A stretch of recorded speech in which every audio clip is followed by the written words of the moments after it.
Assalamualaikum warahmatullahi wabarakatuh. Saya dari kelompok 5 ingin mempresentasikan hasil dari analisis prediksi banjir menggunakan model Decision Tree, yang dimana di sini kami beranggotakan kelompok dengan saya sendiri Indri Andriani, Zia Zulianza, Tazkira Mesya, dan juga Muhammad Hafiz Haikal.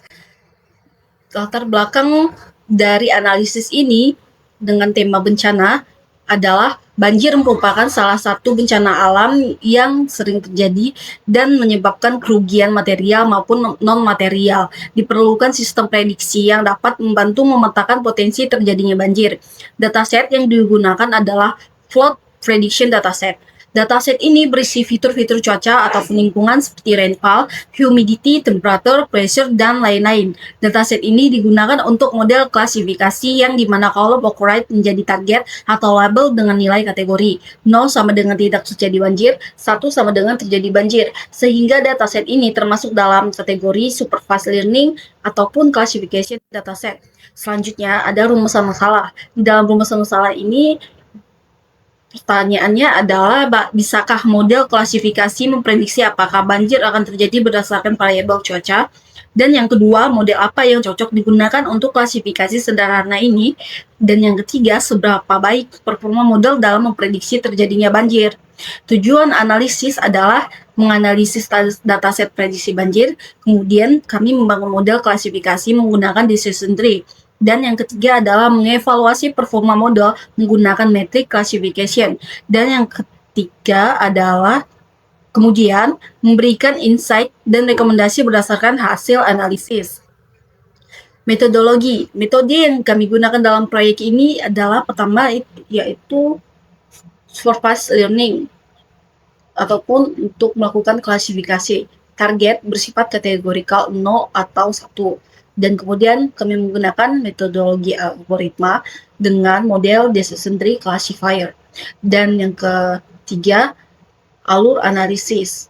Kami menggunakan import data, exploratory awal, pre-processing, train test split, dan juga training model, kemudian mengevaluasi dengan metrik klasifikasi. Dan selanjutnya ada data pre-processing. Tahapan yang dilakukan adalah mengecek isi value, pengisian variabel X sama dengan seluruh fitur, dan Y occurred ataupun target. Kemudian split data dengan 80% training dan 20% testing. Dan juga normalisasi tidak diperlukan karena decision tree tidak sensitif terhadap skala. Dan selanjutnya ada exploratory data analysis ataupun EDA. Tahap EDA dilakukan untuk memahami karakteristik data, mencari pola penting, dan mengetahui hubungan antar variabel. EDA terdiri atas pertama yaitu analisis deskriptif. Analisis deskriptif dilakukan untuk memahami gambaran umum dataset melalui statistik dasar, mean, median, standard deviation, mean mass, ataupun distribusi variabel numerik dengan tujuan mengetahui kecenderungan pusat atau central tendency dan juga mengetahui sebaran data atau dispersion, kemudian mengidentifikasi sweetness ataupun kemiringan distribusi. Baik, sekian dari saya. Selanjutnya akan dilanjutkan oleh rekan saya. Baik, saya Zia Juanza akan menjelaskan di bagian yang pertama ada identifikasi pola dan tren. Selanjutnya, pada tahap ini dilakukan pemeriksaan untuk melihat yang pertama, pola tertentu dalam dataset, yang kedua, tren berdasarkan waktu atau time, yang ketiga, potensi seasonality atau pola musiman, dan yang keempat, hubungan antara curah hujan, elevasi, dan kejadian banjir. Temuan utama itu ada apakah kenaikan curah hujan berkaitan dengan meningkatnya kejadian banjir, dan apakah elevasi yang rendah memiliki risiko banjir lebih tinggi, dan apakah tahun tertentu memiliki tren kejadian banjir lebih banyak. Tahap ini membantu memahami faktor pemicu banjir dalam konteks fitur dataset. Nah, yang kedua itu ada tren berdasarkan waktu. Bisa kita lihat di grafik di samping. Grafik ini menunjukkan bahwa kejadian banjir mengalami peningkatan seiring berjalannya waktu. Pada tahun-tahun awal, nilai rata-rata kejadian banjir masih rendah dan cenderung naik turun. Tetapi semakin mendekati tahun-tahun terbaru, frekuensi banjir terlihat semakin sering terjadi. Polanya tampak lebih tinggi dan stabil di kisaran nilai 0,6 hingga 0,8, yang berarti kemungkinan terjadinya banjir semakin besar. Secara keseluruhan, grafik ini memperlihatkan bahwa tren banjir makin meningkat dari waktu ke waktu. Yang ketiga, ada analisis hubungan antar variabel. Korelasi ini digunakan untuk melihat kekuatan hubungan antar variabel numerik. Nah, nilai yang mendekati +1 yaitu hubungan positif kuat. Kalau nilai mendekati -1 yang berarti hubungan negatif kuat, dan nilai mendekati 0 yang berarti tidak ada hubungan. Tujuannya yaitu untuk mengidentifikasi fitur yang paling berpengaruh terhadap kejadian banjir dan membantu pemilihan fitur penting pada tahap modeling. Yang keempat ada analisis berdasarkan target atau occurred. Analisis ini dilakukan untuk melihat perbedaan karakteristik antara yang pertama data yang mengalami banjir dan data yang tidak mengalami banjir. Poin yang dianalisis itu yaitu ada rata-rata curah hujan antar kelompok, elevasi rata-rata ketika banjir terjadi, dan apakah jarak sungai atau distance mempengaruhi peluang banjir. Tujuannya itu yaitu untuk mengetahui fitur mana yang paling membedakan kedua kelompok dan membantu proses fitur selection dan pemahaman domain. Selanjutnya kita memasuki ke visualisasi data. Visualisasi dibuat untuk mendukung temuan pada tahap EDA. Nah, grafik dibagi menjadi 4 kategori. Yang pertama itu ada univariate analysis. Visualisasi untuk satu variabel melihat distribusi dan pola dasar. Visualisasi univariate membantu memahami bentuk distribusi masing-masing fitur numerik dalam dataset. Tujuan dari langkah ini yaitu untuk mengidentifikasi variabel yang skewed atau miring. Yang kedua itu melihat apakah ada outlier ekstrem. Dan yang ketiga itu memahami kecenderungan nilai atau frekuensi tinggi versus rendah. Berikut ada visualisasi datanya. Dari histogram semua variabel numerik pada visualisasi data univariate analysis. Nah, jadi di sini dapat kita lihat sebagian besar variabel menunjukkan distribusi tidak merata atau skewed, terutama pada rainfall, total affected, dan total deaths. Skewness ini umum pada data bencana karena jumlah korban atau curah hujan biasanya ekstrem dalam beberapa kejadian saja. Dan variabel occurred adalah variabel biner sehingga hanya memiliki dua nilai diskrit, yaitu 0 dan 1. Baik, selanjutnya akan dilanjut oleh teman saya yaitu Hafiz. Baik, terima kasih. Selanjutnya akan saya lanjutkan visualisasi data 2 bivariated analysis. Nah, bivariated analysis ini analisis hubungan antar dua variabel. Kalau di sini itu antar dua fitur cuaca dengan variabel target occurred atau kejadian banjirnya lah. Nah, tujuan dari visualisasi ini untuk lihat apakah ada pola jelas yang membedakan data ketika banjir terjadi dan ketika tidak terjadi. Nah, dari scatter plot yang ditampilkan ini dapat kita simpulkan itu dapat terlihat bahwa nilai curah yang hujan yang tinggi itu cenderung berkaitan dengan meningkatnya peluang banjir. Namun kami juga temuin bahwa beberapa kejadian banjir tetap muncul pada curah hujan rendah. Hal ini menunjukkan bahwa banjir tidak hanya dipengaruhi oleh satu faktor saja, tapi ada variabel lain seperti elevasi atau jarak dari sungai, distance, yang mungkin berperan. Untuk menghindari titik yang saling menumpuk, kami seperti pada nilai 0 dan 1 itu, kami menambahin jitter sehingga pola penyebarannya dapat terlihat lebih jelas.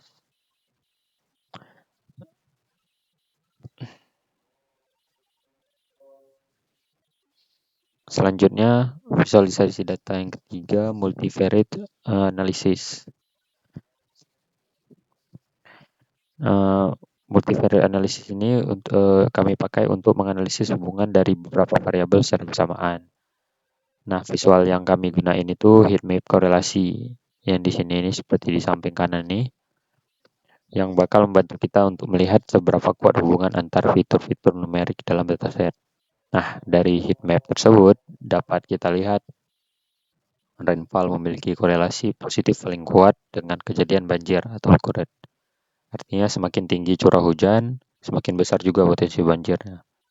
Lalu ada distance-nya itu yang memiliki korelasi negatif, yang berarti semakin dekat suatu lokasi ke sungai, menandakan apa?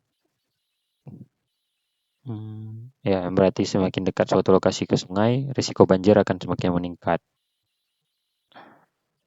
Lalu ada elevasinya. Elevasinya itu memiliki korelasi negatif kecil yang wajar karena daerah elevasi rendah lebih rawan yang banjir. Secara umum, korelasi antar variabel tidak terlalu tinggi sehingga multikoliniaritas rendah.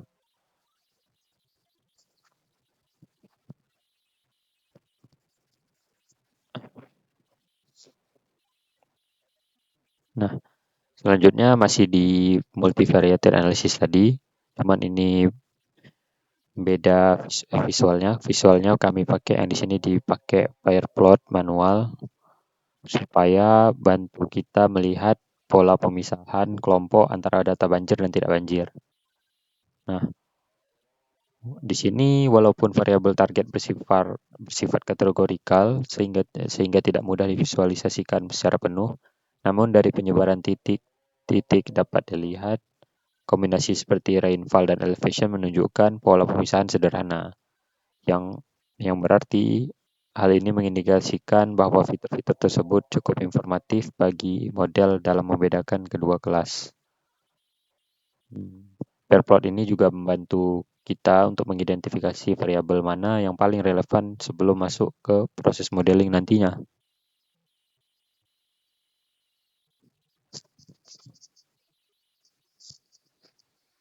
Nah, selanjutnya visualisasi data keempat yaitu time series analysis.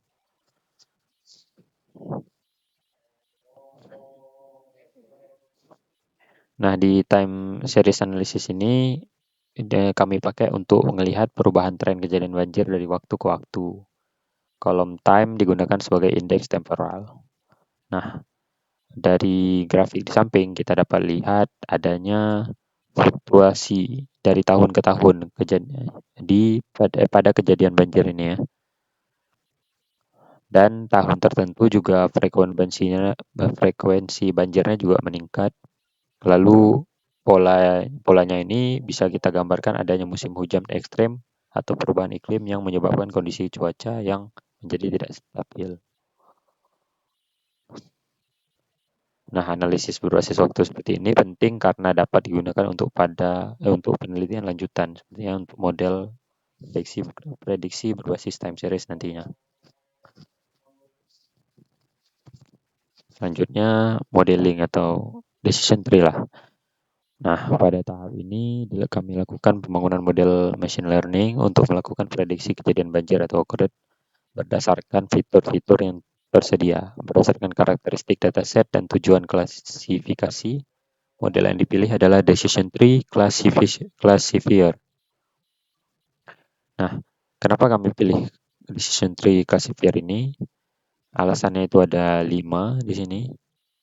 Yang pertama, mudah dipahami dan dijelaskan. Jadi, decision tree classifier ini cocok untuk laporan akademik karena modelnya itu berbentuk struktur pohon yang transparan.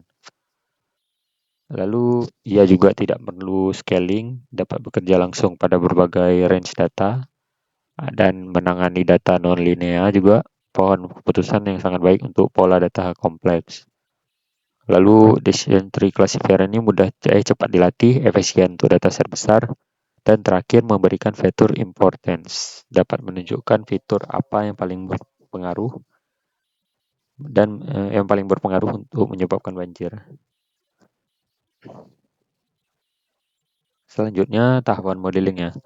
Yang pertama itu ada persiapan data. Pada tahap ini kita memilih fitur untuk membagikan data menjadi trend test.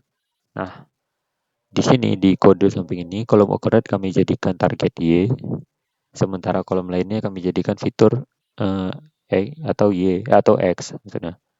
Nah, data kemudian dibagi menjadi 80% untuk training dan 20% untuk testing. Nah, dari data training dan testing nanti dari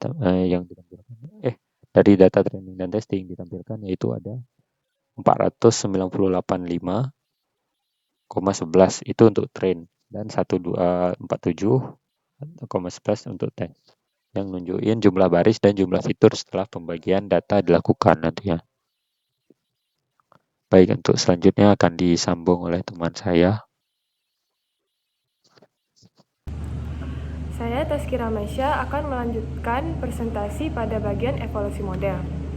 Pada tahap ini, kami menggunakan accuracy, precision, recall, F1 score, dan confusion metric. Terlihat pada gambar confusion metric bahwa model mampu memprediksi kelas dengan sangat akurat.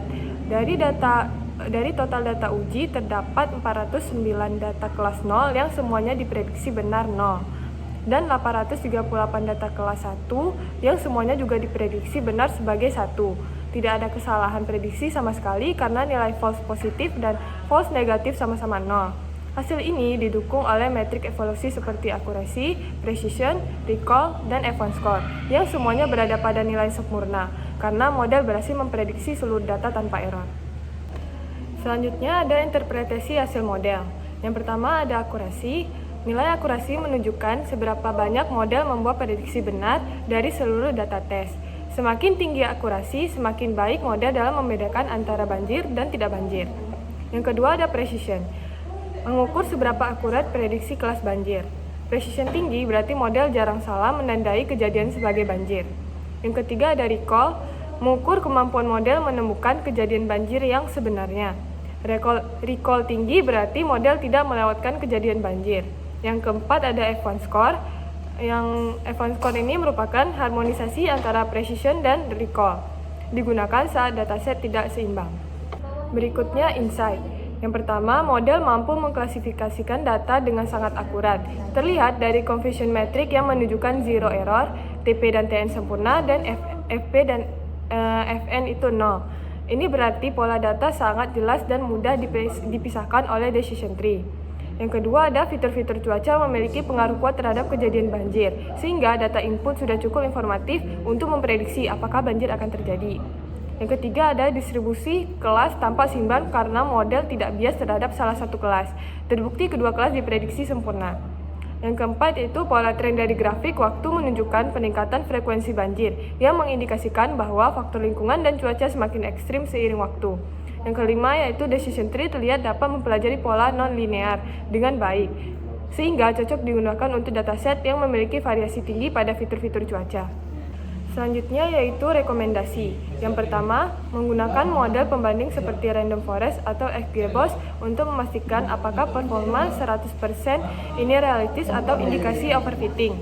Yang kedua, melakukan cross validation agar evaluasi tidak bergantung pada satu pembagian data sehingga hasil akurasi lebih objektif.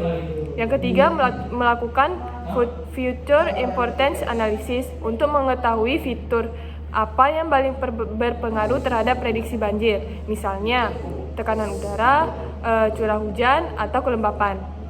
Yang keempat itu menambah data dari wilayah atau periode waktu yang berbeda agar model lebih general dan tidak hanya bagus pada dataset tertentu. Yang kelima, melakukan hyperparameter tuning pada decision tree untuk melihat apakah model bisa lebih optimal dan stabil. Yang terakhir, menggunakan metode balancing jika ternyata dataset asli agak condong ke salah satu kelas, walaupun model saat ini tidak menunjukkan bias. Terakhir yaitu kesimpulan. Analisis ini menunjukkan bahwa model decision tree mampu memprediksi kejadian banjir dengan akurasi sempurna pada data yang diuji. Yang terlihat dari confusion metric tanpa kesalahan prediksi. Data cuaca dalam dataset memberikan sinyal yang kuat dan mudah dipetakan oleh model, sehingga klasifikasi berjalan sangat efektif. Selain itu, tren waktu menunjukkan adanya peningkatan kejadian banjir pada tahun-tahun terbaru, yang mengarah pada perlunya mitigasi dan analisis lebih lanjut. Secara keseluruhan, model ini sangat baik sebagai baseline, namun perlu validasi lebih lanjut dan pengembangan tambahan agar dapat digunakan secara lebih luas dan robust. Sekian presentasi dari kelompok kami. Mohon maaf jika ada kesalahan dan kekurangan. Saya tutup dengan wassalamualaikum warahmatullahi wabarakatuh.